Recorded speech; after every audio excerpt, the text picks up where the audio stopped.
Hello, it's Susan here from Komori no Hime Cosplay, and today we're going to be making the school uniform for Nezuko from Demon Slayer. To make Nezuko's school uniform, we're going to be using Simplicity 8160, and we're going to be basing it off of View A with the long sleeves. So we're going to start with the collar, and we're going to cut one of the collar pieces out of some gray fabric. This is going to be the underside of the collar. And we're going to cut one of the collar pieces out of black fabric.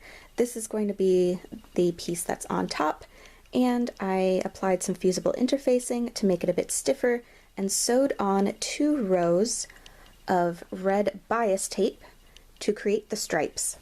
Putting right sides together, sew the 2 collar pieces together along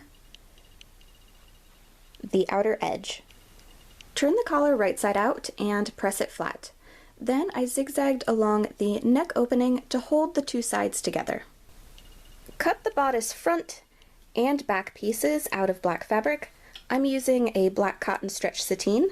Then sew the darts, following the guidelines marked on the pattern pieces. Then I zigzagged along the edges to keep them from fraying. Then sew the 2 pieces together along the shoulder seams. Next, I pinned the sailor collar to the collar of the bodice. It didn't quite match up here, so I'm just going to trim that part off later.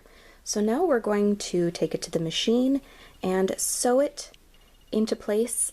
The pattern calls for a 5/8 inch seam allowance, so that's what I'm going to use, though I may end up tapering it to be a bit smaller around the point of the collar. Once the sailor collar was sewn on, I then trimmed away the excess seam allowance. To finish the edge of the collar, I'm taking some black single fold bias tape, opening it up, and I'm going to sew it to the collar along the first crease. Then I folded the bias tape over and sewed it into place. And now the collar is attached.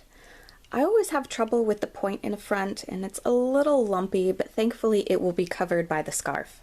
To make the insert piece for Nezuko's collar, I took the base piece that was included with the pattern, though since we changed the neckline earlier, this is now too small, so I made it larger on all sides, cut 2 of them out of the black cotton sateen, and on one of them sewed some more of the red bias tape. One thing I should point out is that when I folded this piece in half, I did notice that it was a little bit asymmetrical, which makes me feel better about some of the problems that I've had with this pattern piece in the past. Putting right sides together, sew the 2 sides of the insert together along the longer sides, leaving the smaller side open so we can turn it right side out. To attach the insert to the bodice, I sewed snaps onto each side, then sewed the corresponding opposite snap pieces to the inside of the collar. Here's what it looks like with the insert piece attached. To finish off the bodice, we're then going to sew the front and back pieces together along the side seam and hem along the bottom. Moving on to the sleeves, cut 2 of the sleeve pieces out of the sateen. Then we're going to fold them in half and sew them together along the side. For the cuffs of the sleeves, I used the cuff pattern that was included, though I did shorten it by a bit since it was a bit too wide for my wrist.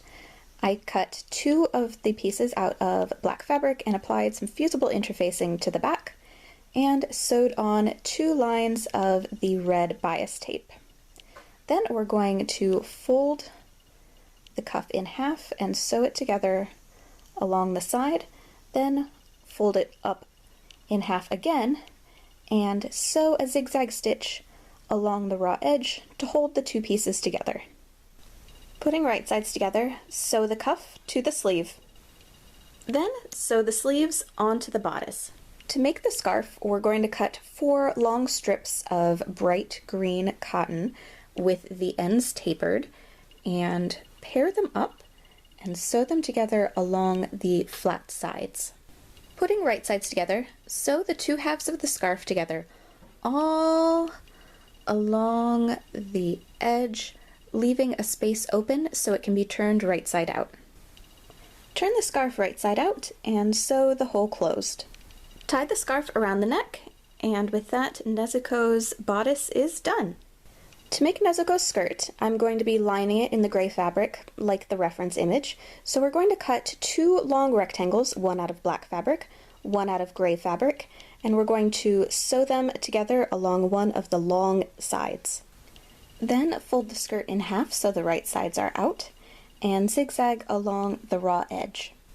To make Nezuko's waistband, you could use just a rectangle of fabric folded in half. I'm using the waistband from the Simplicity pattern 3689 just because I like the curved waistband. I find that to be a little bit more flattering on me personally, but you can use whatever waistband you prefer. Pleat the skirt fabric to the length of the waistband, then sew the pleats together along the top. Sew the waistband onto the skirt, and then zigzag along the raw edges. Sew the skirt together along the center back seam, and insert a zipper. And with that, Nezuko is done! Overall, I'm pretty happy with how it turned out. I did change the skirt a little bit. In the reference, her skirt is box pleated. However, when I tried that, I didn't like the look of it, so I used knife pleats instead. I hope you found this video helpful. For more cosplay tutorial videos, please subscribe, and thank you so much for watching!